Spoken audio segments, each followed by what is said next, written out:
नमस्कार साथियों, राजकीय स्नातकोत्तर महाविद्यालय बारा से मैं डॉक्टर राकेश वर्मा आप सभी का इस ऑनलाइन क्लासेस में स्वागत करता हूं। प्यारे बच्चों, बीए पाठ द्वितीय का द्वितीय प्रश्न पत्र भारतीय राजनीतिक व्यवस्था, यह पुस्तक का हम अध्ययन कर रहे हैं। इस पुस्तक में हम उन बातों का अध्ययन कर रहे थे जो संविधान में वर्णित हैं। हमारे भारतीय संविधान में जो व्यवस्था हमें दी गई है, उस व्यवस्था के अंतर्गत हम रहते हैं। हमारा ये परम कर्तव्य एवं दायित्व है कि जिस व्यवस्था में या जिस संविधान के अधीन हम रह रहे हैं, उस संविधान का अध्ययन करना हमारे लिए आवश्यक है। इसी को ध्यान में रखकर बीए पार्ट सेकंड की पुस्तक भारतीय राजनीतिक व्यवस्था को बनाया है। प्यारे बच्चों, इसमें हम संविधान में दिए गए उपबंध या अध्याय को हमने इस पुस्तक में समाहित किया है, जिसमें आज हम मुख्यमंत्री के कार्य एवं शक्तियों के बारे में बात करेंगे। मुख्यमंत्री कौन से कार्य कर सकते हैं, कौन से नहीं कर सकते, या कौन से कार्य संघ की कार्यपालिका के अधीन, यूँ कहें कि प्रधानमंत्री के अधीन है, और कौन से कार्य मुख्यमंत्री के अधीन। यह सब भारतीय संविधान में पहले से ही वर्णित है। सभी को अपने अपने अधिकार दिए हैं। उन अधिकारों के दायरे में रहकर ही उनको कार्य करना पड़ता है। संविधान के विपरीत जाने पर वो पद पे बने नहीं रह सकते। राज्य की मंत्रिपरिषद का प्रधान मुख्यमंत्री को कहा गया है। मुख्यमंत्री राज्य की कार्यपालिका शक्ति का वास्तविक प्रधान होता है। अतः राज्य के प्रशासनिक ढांचे में उसे लगभग वही स्थिति प्राप्त है जो केंद्र में प्रधानमंत्री को प्राप्त है। राज्य के मुख्यमंत्री के पास जो शक्तियां हैं, उनकी हम आज चर्चा करते हैं। मंत्रिपरिषद राज्य प्रशासन की सबसे महत्वपूर्ण इकाई है, और मंत्रिपरिषद जो है उसका जो प्रधान है वो मुख्यमंत्री होता है। इसी क्रम में मुख्यमंत्री की कार्य एवं शक्तियों का अध्ययन करते हैं। मुख्यमंत्री कार्य एवं शक्तियाँ। मुख्यमंत्री राज्य सरकार का प्रधान होता है। राज्य के प्रशासन का कोई ऐसा क्षेत्र नहीं है जो मुख्यमंत्री के नियंत्रण से बाहर हो। अनुच्छेद 168 के तहत यह प्रावधान किया गया है कि राज्यपाल उस व्यक्ति को ही मुख्यमंत्री नियुक्त किया जाता है जिसको राज्य विधानमंडल में बहुमत दल का नेता हो। मंत्रिमंडल की अध्यक्षता। कैबिनेट के अध्यक्ष के रूप में मुख्यमंत्री की एक ऐसी स्थिति है जो उसे अपना निर्णय लागू करने में सक्षम बनाती है। यह वह है जो कैबिनेट की बैठकों के लिए एजेंडों को नियंत्रित करता है। मुख्यमंत्री के लिए कैबिनेट चर्चा के प्रस्तावों को स्वीकार या अस्वीकार करना होता है। मंत्रियों को विभागों का दायित्व। मंत्रियों को विभागों का बंटवारा मुख्यमंत्री ही करता है। राज्यपाल मुख्यमंत्री के कहने पर संबंधित आदेश जारी करता है। अब तक मंत्रिपरिषद का आकार मुख्यमंत्री के विवेकाधीन शक्तियों के अंतर्गत था, किंतु संविधान का 51वां संवैधानिक संशोधन 2003 में व्यवस्था के पश्चात राज्य की मंत्रिपरिषद में मुख्यमंत्री सहित अन्य मंत्रियों की कुल संख्या राज्य विधानसभा के सदस्यों की संख्या के 15% अधिक नहीं होनी चाहिए। मंत्रियों के विभागों का दायित्व जो दिया जाता है वो मुख्यमंत्री मंत्रिपरिषद के अपने सहयोगी के बीच में विभागों का बंटवारा करता है। एक बार मंत्रिपरिषद के निर्माण एवं उसके सदस्यों को में विभाग का बंटवारा कर चुकने के बाद भी वह जब मंत्रियों के विभागों में परिवर्तन भी कर सकता है और उनको अन्य विभागों भी सौंप सकता है। यह मुख्यमंत्री के निर्णय पर है। इसे किसी भी न्यायालय में चुनौती नहीं दी जा सकती। विभागों में समन्वय। मुख्यमंत्री कई मंत्रियों और विभागों की नीतियों का पर्यवेक्षण तथा समन्वय करता है। नीति के निर्माण और क्रियान्वयन में कोई मंत्रालय शामिल है। मुख्यमंत्री को इन गतिविधियों को एक दूसरे के साथ उचित संबंध में लाया जाना चाहिए। सार्वजनिक आदेश के मामलों में सड़कों और पुलों, कृषि, भूमि, राजस्व और उत्पादन, माल की आपूर्ति और वितरण, वह सरकार की नीति को निर्देशित करने में एक विशेष भूमिका निभाता है। यह मुख्यमंत्री का परम दायित्व होता है कि वह विभागों का समन्वय करता हो। विभागों को जब मंत्री अलॉट करता है मुख्यमंत्री, तो वह उन्हीं लोगों को उस मंत्रिपरिषद में शामिल करता है जो उसके चाहते होते हैं। इसीलिए सभी को कार्य करने का आदेश प्रदान करता है। अगला है मंत्रियों को उठाना। मंत्रिपरिषद की खुशी के दौरान मंत्री पद दान करते हैं।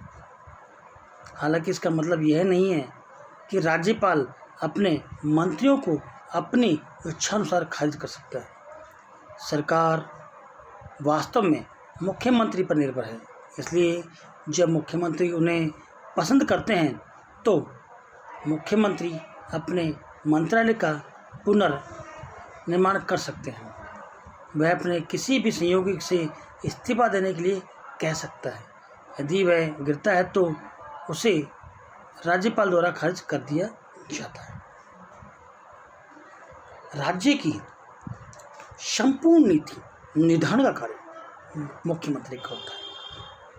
मुख्यमंत्री अपने जो मंत्रिमंडल उन्होंने बनाया है, यदि उनको ऐसा प्रतीत हो कि अमुक मंत्री मेरी निर्देशानुसार कार्य नहीं कर रहा है या मेरी आदेशों की अवहेलना करते हुए कार्य कर रहा है, तो वह उससे त्यागपत्र ले लेता है। इससे किसी प्रकार की मंत्रिपरिषद में कोई हानि नहीं होती।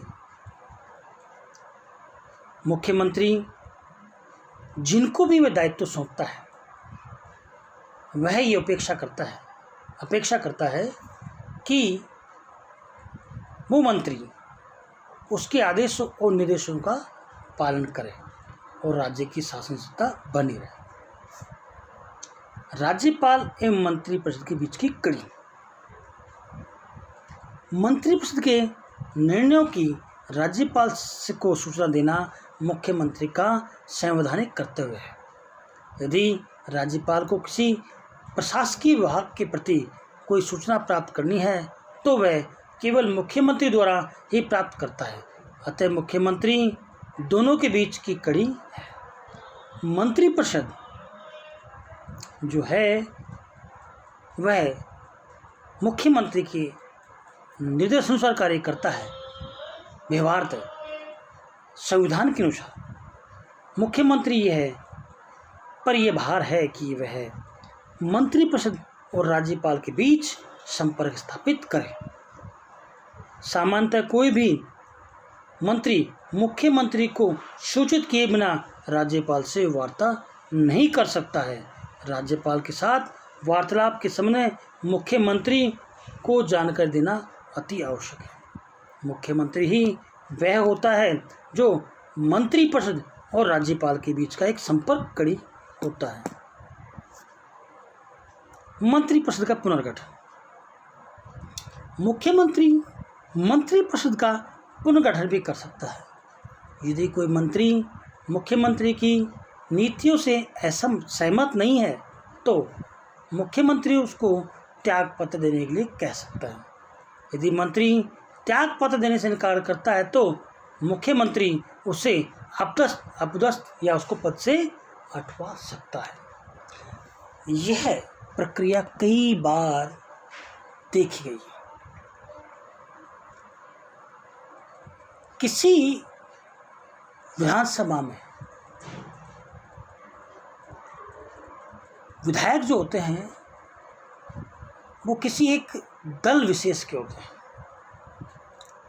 जब दो दल या दो से अधिक दल मिलकर एक दल बनाते हैं, यह एक मुख्य दल जो होता है वो एक दल होता है। जो गठबंधन सरकार होती है उस स्थिति में मुख्यमंत्री बड़ा पंगु होता है।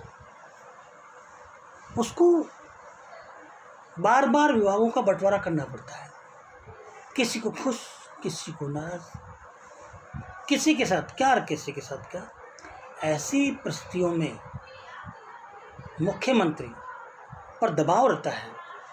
सहयोगी मंत्रियों का, जो मंत्री उन पर दबाव डालते हैं कि मुझे अमुक मंत्रालय चाहिए या मुझे अमुक कार्य दिया जाए।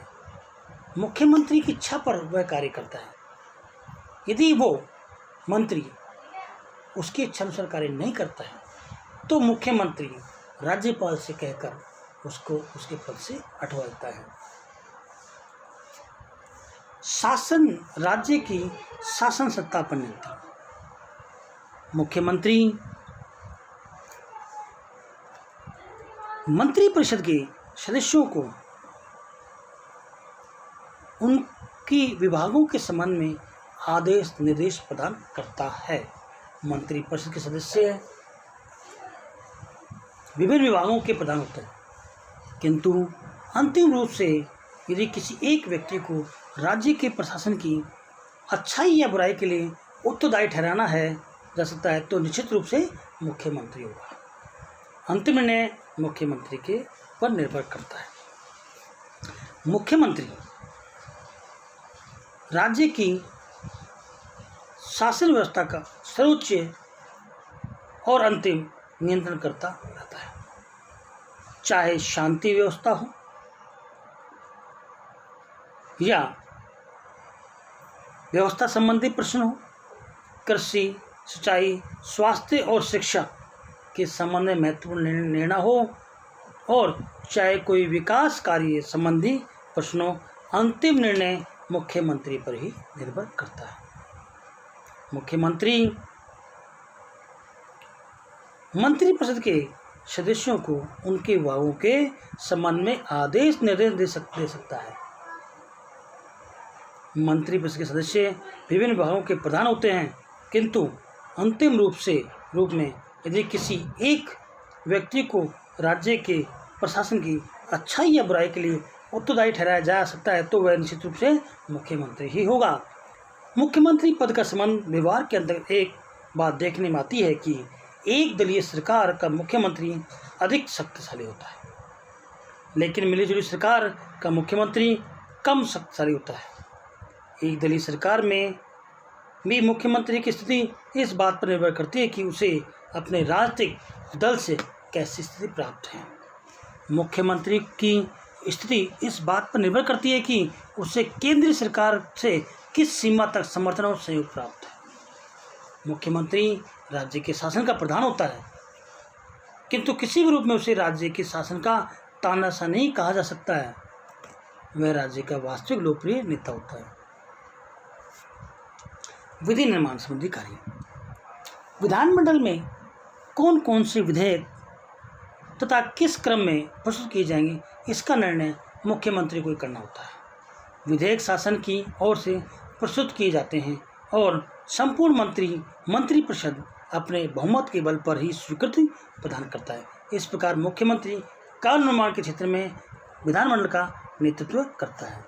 वार्षिक बजट तैयार करना। राज्य का वार्षिक बजट वित्त वर्ष के आरंभ से पूर्व वित्त मंत्री द्वारा विधानसभा में प्रस्तुत किया जाता है। ये कार्य वह मुख्यमंत्री के परामर्श से करता है, लेकिन यह बजट मुख्यमंत्री के द्वारा निश्चित की गई नीतियों के आधार पर ही तैयार किया जाता है। बजट के पारित कराने का उत्तरदायित्व मुख्यमंत्री और संपूर्ण मंत्रिपरिषद का होता है। नीतियों का निर्धारण करना। मुख्यमंत्री ही कार्यपालिका को वास्तविक कार्यपालिका के साथ जोड़ने वाली एक महत्वपूर्ण कड़ी है। ये ही नीति निर्माणकारी और कानून निर्माण की प्रक्रिया में सक्रिय रूप से निर्देशन देते हैं। विधानसभा में प्रस्तुत करने से पूर्व सरकार द्वारा बजट मंत्रिपरिषद द्वारा स्वीकृत कराया जाता है। विभिन्न मदों पर व्यय की जाने वाली राशि का निर्धारण, राज्य की जनता पर किसी भी प्रकार के कर का आरोपण, स्थानीय संस्थाओं को दी जाने वाली अनुदान की राशि का निर्धारण करना आदि सभी मंत्रिपरिषद के साथ मुख्यमंत्री के ही महत्वपूर्ण कार्य है। इस प्रकार हमने आज मुख्यमंत्री के कार्य एवं शक्तियों के बारे में बात की। मुख्यमंत्री यदि एक दलीय सरकार का मुख्यमंत्री होता है तो वह अधिक शक्तिशाली होता है, लेकिन मिलीजुली सरकार का मुख्यमंत्री होने पर वह कम शक्तिशाली हो जाता है। एक दलीय सरकार में मुख्यमंत्री की स्थिति बहुत ही व्यापक और कठोर होती है, परंतु इसका अर्थ यह नहीं है कि मुख्यमंत्री राज्य के शासन का प्रधान है, किंतु किसी भी रूप में उसे राज्य के शासन का तानाशाह नहीं कहा जा सकता है। वह राज्य का सर्वाधिक लोकप्रिय नेता होता है। उसकी लोकप्रियता के आधार पर ही अन्य मंत्रियों के दिन और रात निर्धारित किए जाते हैं। इसका अर्थ यह है अन्य मंत्री भी उसी की छत्र छाया में रहकर कार्य करते हैं जिसमें मुख्यमंत्री चाहे। मुख्यमंत्री का पद राज्य में सबसे महत्वपूर्ण होता है। संपूर्ण शासन व्यवस्था सब उसके इर्द गिर्द घूमती है। शासन सचिवालय मुख्यमंत्री के निर्देशानुसार कार्य करता है। जनता की सुनवाई करना मुख्यमंत्री का तो अन्य मंत्रियों का कार्य होता है और सुनवाई के आधार पर कार्य करना मुख्यमंत्री का काम। इस प्रकार आज हमने इस ऑनलाइन क्लासेज में बच्चों मुख्यमंत्री के कार्य एवं शक्तियों के बारे में अध्ययन किया। अगली कक्षा में हम आपसे फिर पुनः मिलते हैं। सभी का धन्यवाद। और अन्य अब आगे हम बात करते हैं कि ये